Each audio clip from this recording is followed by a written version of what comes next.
Thank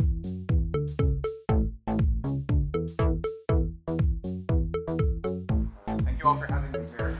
My name is Andrew, and I'm going to be talking about a project that I did with collaborators Brian Parno from Microsoft Research and Ari Jules, who's now at Cornell Tech, and my advisors at University of Maryland, Jonathan Katz and Elaine Shee. And our project's called Permacoin, and it's about repurposing Bitcoin work for the side effect of having an archival data storage system for free. So the motivation here is pretty simple. As we all know, Bitcoin's very expensive. In the ordinary operation of Bitcoin, it expends a massive amount of computational resources. This is, of course, because Bitcoin miners are essentially competing with each other to have the fastest possible computation of SHA-2s over and over again as fast as they can. The rate at which they've been expending this computational power has been growing exponentially over the past several years. And we gave an estimate that's a really super lowball estimate, but at least $80 million have been spent on just specialized Bitcoin mining equipment. And in a steady state, it is consuming on average 35 megawatts, which is roughly the output of a pretty small power plant. So what we would like to do is make a variation of Bitcoin where instead of Bitcoin miners using this SHA-2 computing equipment, they'll instead be using storage devices that in particular are currently storing some important data set that we want to have stored. The goal is going to be to have this make a massively distributed, diverse, global replicated storage system. The mining equipment will be used for storage rather than hashing, but we want to design this in a way that it still satisfies some important security requirements that any modified Bitcoin scheme should have. So this is my kind of obligatory Bitcoin background slide. I'll just give a kind of abstract view of Bitcoin that's needed to understand what constraints we have to work in. So in an ordinary distributed fault-tolerant system, the standard approach is you make some assumption about the network, like that there are a fixed number of participants, and you further make an assumption about the maximum strength of attacker, typically that the attacker controls or compromises less than half of the total number of distinct participants. And this assumption, and protocols here really rely on this assumption that the n fixed parties at the outset know who each other are, and this is totally suitable for corporate networks and standard networks, but it doesn't make any sense at all for peer-to-peer networks like Bitcoin. So this is where the alternate assumption, but it's like an analogy, is that the attacker controls less than 50% of the computational power that all of the parties allocate to the network. Okay, and what we know about it is that Bitcoin involves this puzzle scheme whereby every participant allocates some amount of computational power, and they allocate it trying to solve some puzzle. And an attempt at solving a puzzle always involves making a guess of this nonce value and computing a hash over it, and each time you do that, you get to check to see if you win. And on average, the difficulty of the puzzle is such that someone wins on every 10 minutes, and the basic proof that's done informally in the original paper, and we have a tech report where we make it a little more formal, is that fair enough, if you assume that less than half of the hash power is controlled by a bad guy, then you're basically sampling on average on the economic piece. Okay, and so this is the scheme, this is how the puzzle is used, and that it works. Now, that assumption doesn't say anything about incentives, but we know that incentives are really important. It's kind of key to Bitcoin's success. Incentives are important because participation in this network is really expensive for at least 3 reasons. First of all, you have to be pumping power through these mining rigs. Second of all, you have to go provision, you have to go buy the mining rigs themselves, so that's a cost of hardware. There's even this third order thing, which is people have to now spend effort developing these new generations of mining equipment, so that's an R&D cost that isn't even in the first 2. So if it's so expensive, why would anyone participate at all? Well, it's because they get rewards. Someone gets a reward every 10 minutes. Now, the incentive structure of Bitcoin isn't totally well understood at this point. What we have to do is make assumptions about what this predictable response to incentives are, and the assumptions in particular that we want are that this incentive scheme leads to a lot of participation from many independent users acting independently. In particular, there shouldn't be any really large coalitions where one person controls all the hash power. So in a sense, I have to assume that Bitcoin doesn't effectively lead to pools all the way around. Okay, now, what we came up with as guiding requirements are the very minimal requirements that any alternate puzzle scheme needs to satisfy in order for it to make sense in the context of Bitcoin. So there's really 2 components. One is that, the obvious one is that it should be difficult. There should be no shortcut to solving the puzzle. The second one I really have to point out, because this is different than what you typically see in a proof of work definition. It should be fair in the sense that if a small user with a fairly small budget, whatever budget they have, they should be able to have a proportional chance of winning. So I call this abstraction a scratch-off puzzle because it's like a scratch-off lottery ticket. If you buy 10 lottery tickets, you have at most 10 times the chance of winning, as long as the solution space for possible, if there's enough tickets, then you're not going to be able to buy so many tickets that you're guaranteed to win. So if you have 10 times the budget, you should have at most 10 times the chance of winning at any given time. All right, just as a sanity check, right, the Bitcoin puzzle satisfies this sort of requirement. Okay, let me point out one thing, which is that, so we're going to use these as guidelines, but actually formally justifying why these are required is outside the scope of this, but that's something that we have forthcoming work on. Okay, so the goal of repurposing Bitcoin work to do something useful has been around a whole lot. You can do Google searches for this, and you'll find thousands of results of people saying, hey, let's use Bitcoin for protein folding, or if we're looking for Martians using SETI at home. In general, the things that seem like good approaches for these are goals for which a random guess in some brute force search space seems like a viable option. Okay, and in particular, Preimcoin is an actual implementation of this used for the purpose of finding these particular Cunningham prime chains. Now, there's some challenges that need to be met when you try to do anything like this. So first of all, there's an interesting incentive argument, which is that the secondary benefit that you get from this has to be a pure public good. And the argument why is that if an attacker is able to directly get the benefit of this work or even sell his work to someone else who benefits from it, then it actually can either subsidize an attacker or it can change the incentive scheme to where people will just put in as much more work as you get from it. So unless it's a public good, you don't actually get the benefit. This is this argument from Josh Kroll and his collaborators at Princeton. Two other problems are that in a lot of these applications, you don't have any guarantee that a randomly selected instance is actually a hard problem, and you also have the problem like with protein folding that a randomly selected instance of a problem isn't necessarily useful, and so it's unclear how you would be able to generate problems that are useful and are hard. Okay, so our approach is actually slightly different. This is kind of one of the key points. What we're going to do is make a puzzle that's integrated with a proof of retrievability, which is used to prove that you're actually storing some bit of data. So this approach in general is called a bread pudding protocol. So the work is actually still going to be inherently useless. It's just going to be reproving a true statement over and over again, just like Bitcoin does currently. But it is going to be recycled in a way that you're almost getting two proofs of work for one effort of work. But the work itself is still going to be intrinsically useless. Okay, so before describing what our construction is, let me give you some high-level description of what our system Permacoin provides. So this is an archival storage system. It's going to be storing a large public data set. We use the example of the Library of Congress, but you might also want to think of it as the Bitcoin blockchain or even the Ethereum state file, something like that. We optionally can imagine that users might be able to add their own data to be archived in this way. Now, the guarantee that we're going to provide is that the whole data set can be recovered even under pretty large amounts of catastrophic failure, like a meteor strike or something like that. The basic value proposition is closer to Amazon Glacier than, say, Dropbox. If you know Amazon Glacier, the idea is that it's cheap to store data here. It's going to be cheap because we get it for free by recycling. It's potentially expensive to recover the whole data. You might have to go interact with a whole bunch of the network in order to do it. So we really only focus on encouraging the storage and making sure that the data could be recovered. Now, the main thing that we get from Permacoin that's cool above what you would get from Amazon Glacier is really wide diversity. Not only is this like geographically replicated, but it isn't under any control over, say, some administrative domain, right? So even if Amazon's Glacier is distributed geographically, it's still controlled by Amazon, and so the point here is to have independent participation from many separate individuals, right? And that's what you get by carrying over the Bitcoin incentive structure. So here's my high-level diagram of what are going to be the steps in Permacoin.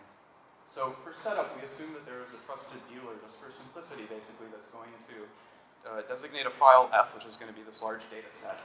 And the dealer is going to apply an erasure coding to this so that it's going to expand the file by a bit, and then any fraction of at least the original size is sufficient to recover the entire file. Now, individual participants are going to, the miners are going to generate key pairs for themselves, and each miner's public key is going to assign it a random subset of this encoded file. All right, and then the miners, once they have to fetch the portion that they're supposed to store from the trusted dealer or get it some other way. And when they mine, they're going to attempt to find solutions through brute force, just like in Bitcoin currently, but every time they try to make an attempt, they actually are going to have to access these blocks of data that they're supposed to be storing. Okay, so I'm going to work towards now describing what our puzzle construction is. That's really the key thing that has to be done here. So here's one more preliminary, though, which is a proof of retrievability protocol. So this is something that's used in secure cloud computing. The idea is an untrusted server is going to prove to a client that it's storing the file that the client wants it to store. Okay, so the intuition for this is actually really simple. Just think of it as the client in a protocol like this picks a random subset of blocks from the whole file, and it sends it to the server as a challenge, and the server has to respond with the blocks that the client asked for. Right? And if you get back all those blocks, you're confident that the server probabilistically must be storing at least some large fraction of the total blocks. So then extensions to this are pretty straightforward. But so first of all, you do apply erasure encoding to the file so that if it's storing at least some fraction of the file blocks, then you could recover the whole thing. To make it so that the client doesn't have to store a whole copy itself to validate it, you build a Merkle tree over the file so that the server responds back with not just the data, but also with the Merkle branches that the client can check. Right? The last thing you can do is, rather than the client having to send things, the server can actually generate challenge instances for himself using the fiat Shamir. You're raising your hand. Do you want to ask a question right now? Yeah, so why is it called proof of retrievability rather than proof of storage? That's like a very intentional word choice. Yeah, so there was an earlier definition called proof of storage, which says that you can, basically, if you don't have erasure coding, you have as a proof of storage. It's actually a proof of data possession. I'm not sure if you're erasure coding. The guarantee of proof of retrievability is that you can actually reconstruct the whole file with really high probability. And you only get that through erasure coding. I can talk more about that afterwards. Okay, so this is a preliminary of proof of retrievability. What we're going to do then is describe how to integrate a proof of retrievability into a scratch-off puzzle like Bitcoin. So the idea is that, just like in the last slide, we're going to build a Merkle tree over all of the blocks of the data set that we want stored. And each miner is going to generate this signing key, and their public key is going to determine a random subset of files that they're now responsible to be storing. And then the way that mining works is, in a loop as fast as possible, the miner is going to generate a nonce value R, and they're going to compute a hash over the puzzle and their public key and that value. Rather than checking it right away, they're actually going to use this to select a challenge of a subset of the blocks that they're supposed to be storing. And now they actually have to fold that into the hash. They have to now compute a hash over those blocks that are the challenge. And only after you hash over all of those blocks that were selected are you able to find out whether you found a winning solution. Okay, so the intuition here is that every attempt of solving the puzzle requires you to be storing the data that you're supposed to be storing. And every user who has a different key pair is going to have a different random selection, so you're going to get good coverage over the data set overall. Okay, and we can kind of show proof like in the paper that this does satisfy the original requirements that we wanted it to. Okay, so there's a problem that crops up, which is that you have this potential for outsourced storage. So we're going to now encourage users to be storing this data that they're supposed to have, but what stops them from just asking Amazon to store the data for them and basically do it on their behalf and maybe send the rewards back and forth? This would be a really bad outcome for us, because if the whole benefit of this is that we're going to have this very wide, diverse storage and everyone ends up storing all of their data in one central place, then we're just back to a central system. We lose that benefit. So this causes us to adopt a new requirement, which is to discourage collusion of this kind. Okay, now the main idea to get here that we get away from this is to build a signing step into the puzzle routine. This means that every time you make an attempt at solving the puzzle, you actually don't just have to be storing the file that you're supposed to, you also have to know a secret key. And if you know the secret key, then you get to spend the reward afterwards or potentially steal it. So this is meant to act as a deterrent. So the idea is that if you tried to outsource this to a server and the server knew the key, they'd be able to walk away with your money. Now, the way that we're going to do this, I'm not going to go through really the whole thing, but it's basically the same. The only difference is that there's a step in the middle where each time you have a challenge block that you're supposed to be including in the puzzle that you have to access before you can tell if your solution's a winner, you have to sign it, which demonstrates knowledge of this key. Right? So again, the intuition is every scratch attempt, every attempt of solving this puzzle requires knowledge of a key and of the file blocks in basically the same place. Now, in general, signature schemes don't satisfy this property. It's not like a property you can just get from the standard definitions of signatures. So what we've done is design an alternate signature scheme that does have this property. It's also more efficient. It doesn't use any asymmetric crypto things. It just uses hashes, so it's pretty efficient. And we call this a floating preimage signature scheme. and it involves a separate Merkle tree. So the way that you generate your key pair is you pick a bunch of leaves of just random strings. Those leaves are going to be your secret key. You build a Merkle tree over them, and the root of that Merkle tree is your public key. And what happens is that each time you need to sign a value, so in this case you're going to be signing these blocks of data that you had to fetch, you need to reveal some number of the leaves, some portion of the secret key. Okay, and then at the end, in order to actually claim the reward, you have to demonstrate that you know even more of the secret key, so you have to reveal some number of additional parts of the secret key. You know, this basic thing is basically, it's based on a Merkle one-time signature.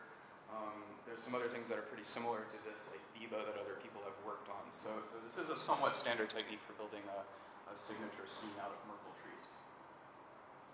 Okay, so let me describe now what it is that this is exactly supposed to deter. So there's a bunch of potential mining configurations. What we would like is for miners to have their own local storage. That's where we're going to get this diversity from. That's what we want. A bad thing that could happen is that miners just put all the storage on the cloud, but in this case they would have to give the keys to the server, and so we're just going to assume for now that that users won't be acceptable with that, so that's a good deterrent. Another thing that could happen though is that the server could just do the storage, but the clients can keep the keys secret themselves, and they would have to interact with the server, and so to show that this isn't going to happen, we need to make an economic argument, so that's what I'll show next. Okay, so we've done this kind of economic analysis to argue that that final mining configuration, that's cloud-assisted mining, is really inefficient. So what we have is the effective cost per attempt. So this is like the cost effectiveness of mining in various ways. So the first way of mining involves using an ordinary CPU and storage on a solid-state hard drive. And it has this line of, where the line is basically depending on how many blocks are required as a parameter in the puzzle. Okay, now it's a lot faster and a lot more cost-effective if you use a graphics card to do the hash operations, and if you use RAM as where you're storing the file blocks. Okay, now, one really efficient option is to use Amazon S3 as your cloud-assisted mining. You pay for the byte and bandwidth basically, and it's fairly expensive, so that's really not cost-effective at all. Okay, and the slightly more realistic one is to say, well, S3 is really expensive. Maybe the storage is free, the computers are free. All you have to do is pay for like a really bulk, like T3, really beefy bulk transfer connection. And even at that really cheap cost, this cloud-assisted mining configuration is still less cost-effective than local mining, even with a CPU and a solid-state hard drive. Okay, so this is our argument that it's not cost-effective to actually do interaction with cloud servers and mine this way. Okay, so another economic thing that we wanted to do is I promised that a key requirement is that a user with a small budget should still be able to get in the game and have a fair chance of winning. Now, the thing that really determines what that minimal budget is, in a sense, is the size of this subset of data blocks that each user is supposed to store. If we say the user is supposed to store 100 gigabytes, then they would have to go get a 100 gigabyte hard drive or something like that. And maybe they can't afford 100 gigabytes of RAM, only a 100 gigabyte hard drive, but then the hard drive is less cost effective, so then that's not fair. So what we picked is inspired by, you can buy an ASIC mining rig that's like the little USB thing for like the most cost-effective mining device. You can get a small version of that for only about $75. Okay, and so we picked our parameters to be, our recommended parameter is that each user is supposed to store a 4 gigabyte chunk of this encoded data set.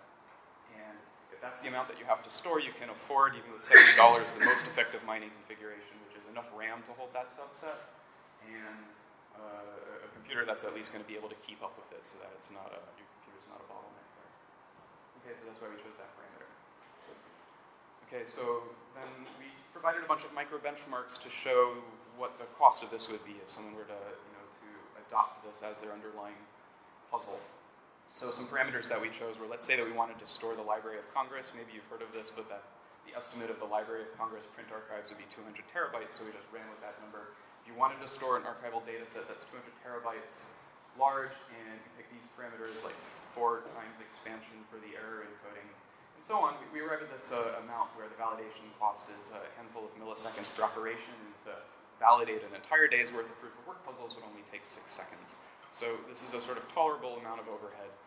It's a little slower than Bitcoin because you have these extra Merkle tree proofs, but it's quite tolerable.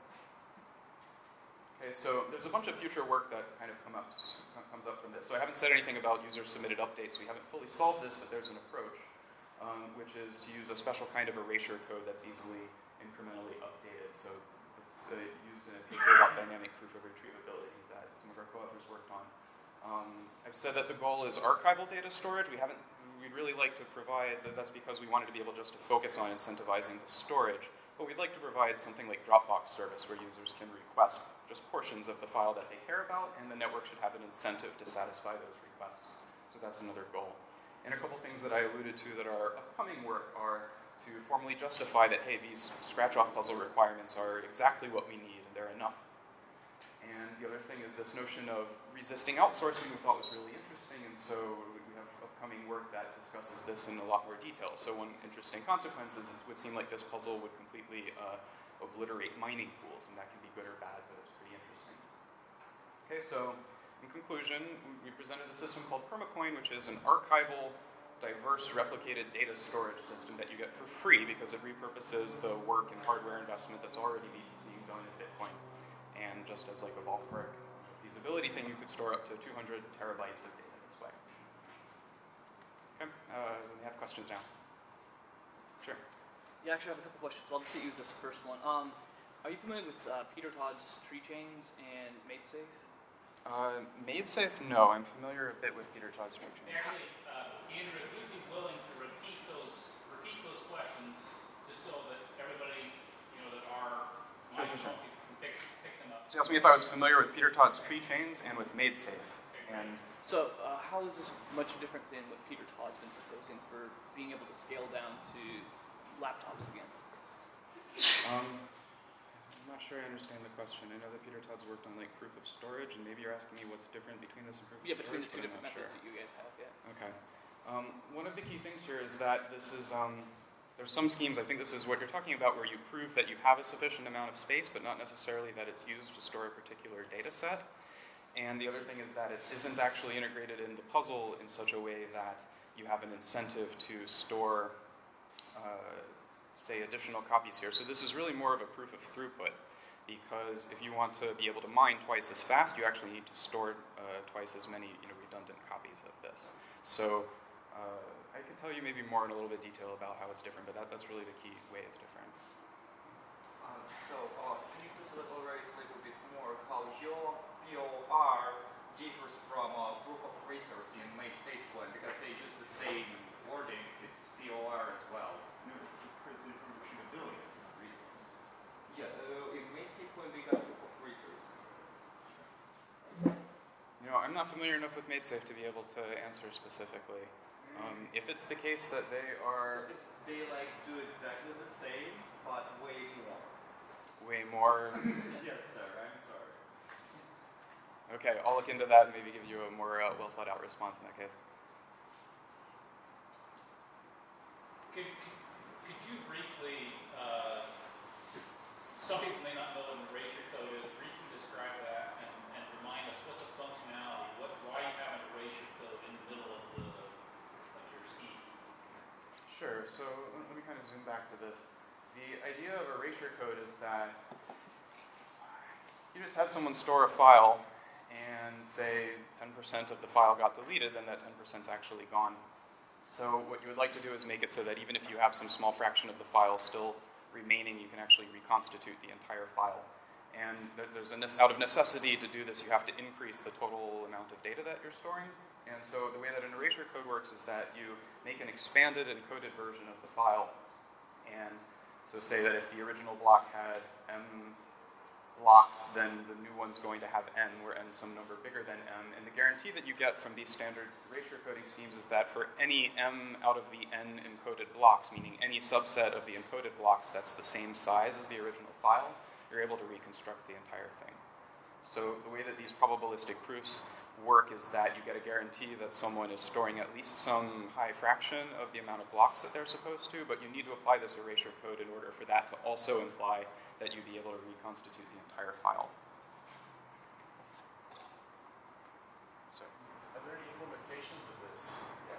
We have no complete implementation of this other than a very small prototype that we use to generate our benchmarks. It wouldn't be very hard to implement because it doesn't use anything except standard erasure coding and hash functions. Is there so, are there different styles of erasure coding? So I know about RAID. Okay, and different numbers arrayed. Is that, I mean, that's got to be a type of erasure code, right? Sorry, what did you say? Type of erasure code? Yeah. Repeat the question, Ian, just for If you're asking me, there's different types of erasure codes. The only property that we require from erasure codes here is really standard, that these are linear erasure Okay, codes, I mean, for example. I'm saying, is there a specific one that you prefer using in this design? No, the only one that we've actually started implementing is actually the butterfly network erasure code, which has all of these extra properties and is entirely hard to implement. But really, any erasure code that satisfies that is going to be just as good. Another quick question, do you think it would be possible to incentivize the network such that you wouldn't need an erasure code? It seems like you still need to have, more packets than, what was it, n over n or whatever it was. Yes. Yeah, so you need some erasure coding for sure if you want to have a guarantee of being able to recover the whole file. So I'm not sure what that had to do with incentive. That was part of your question, to incentivize something. You're saying, is there a way that you could have enough incentives that you wouldn't need the erasure code at all? Yeah, I mean, is it possible to design it such that the erasure code, in any way that I've been able to think of doing that, there's always a sort of non-negligible probability that everyone just happens to ignore this one block just because no one randomly selects it. And then if that block's actually missing, and you didn't use an erasure code, then there's no way to recover that. So erasure coding is a pretty standard and fairly efficient way to be able to get this. Yeah, that's neat. I mean, regardless, there's always some small probability that some size block will be stored somewhere. And this allows you to say, oh, well, whatever size that is, I can use that many bits. Done. Yeah, I guess I'm just thinking of as competition. Competition, for example, might be, say, BitTorrent Sync, and there, in those in some distributed hash trees, you have some built-in redundancy, and it's not an exact comparison. It's a little bit different product, but there's not any erasure code used in that case. And I would just. It almost seems like you're describing something where the erasure code is actually part of the scheme, so it's not a separate component, but you effectively get an erasure code anyway if there's redundancy built in. So this probably just me misunderstanding something, but maybe other people are misunderstanding something too. So it seems like the proof of retrievability happens sort of during the proof of work phase. The puzzle we're solving, the process of mining in order to be credited for a transaction. What's the incentive? So if at that moment a substantial fraction of my erasure coded file is retrievable, how do I know that later on, 5 years from now, it's still retrievable? Why is it proof of retrievability at the moment of mining? Because that's not really what I'm interested in, is it? Well, mining is going to continue. So, maybe one thing is that we're not using proof of retrievability as a separate component. It's not the case that first you do a proof of retrievability, now you're able to mine just doing something else. The proof of retrievability is actually integrated into the puzzle. So it's not a proof of retrievability, then a puzzle. It's a proof of retrievability-based puzzle. So you have to, if you want to keep mining, you have to continuously be doing proofs of retrievability. Each attempt is actually a whole proof of retrievability. But So for everything you've historically proven, you have to constantly reprove. You constantly have to reprove that you're storing a random subset of blocks that's associated with your public key. Okay. Right? If you turn off your mining device, then you can't mine anymore, but then there's no guarantee that your mining device is there. So as long as you mine, will you proven as you reprove? Yes. Okay. How much value are you getting for being a part of the network, like currency? We designed this so that it could be compatible with exactly what you have in Bitcoin, and I would believe you would be able to take this technique and apply it to any other reward system if you wanted that as well.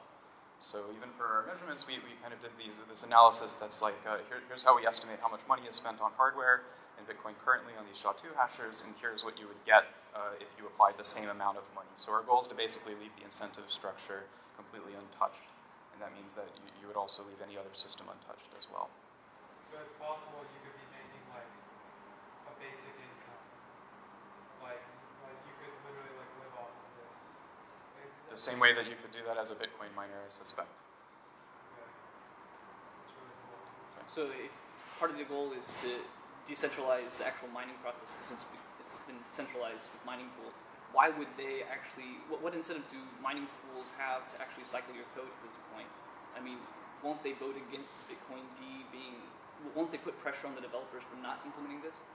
Sorry, so the question is, why would anyone want to switch to this? Because miners and mining pools have already done this investment in SHA-2 mining, for example. I don't have a great answer to that. Do you think that it's the case that those decisions are made and no one's going to be willing to kind of change to something else? I'm not totally sure.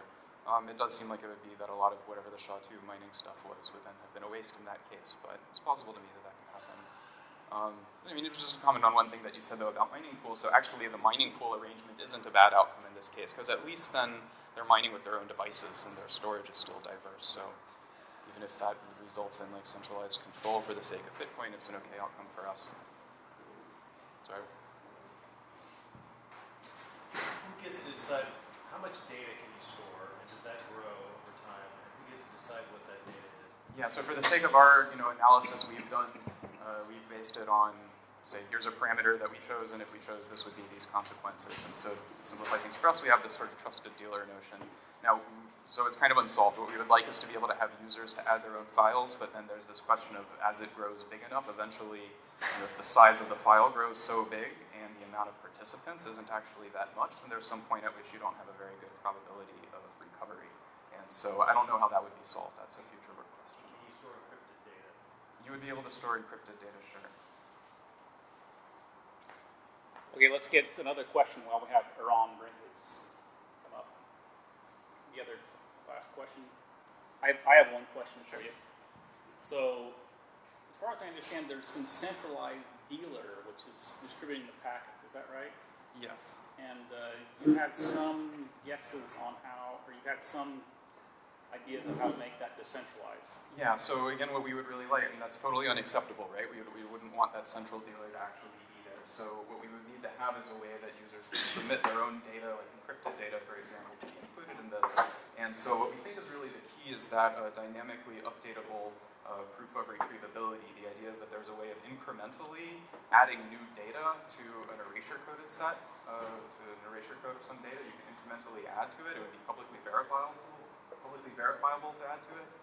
And the other important thing is that it preserves the original entropy, so no one could add like an empty file of zeros or the output of some pseudo-random function and then get an advantage of being able to store the data like that. So we don't have the whole solution written down, but that's an important thing to add. Okay, are there any other questions for Andrew? Let's thank him. Thank you.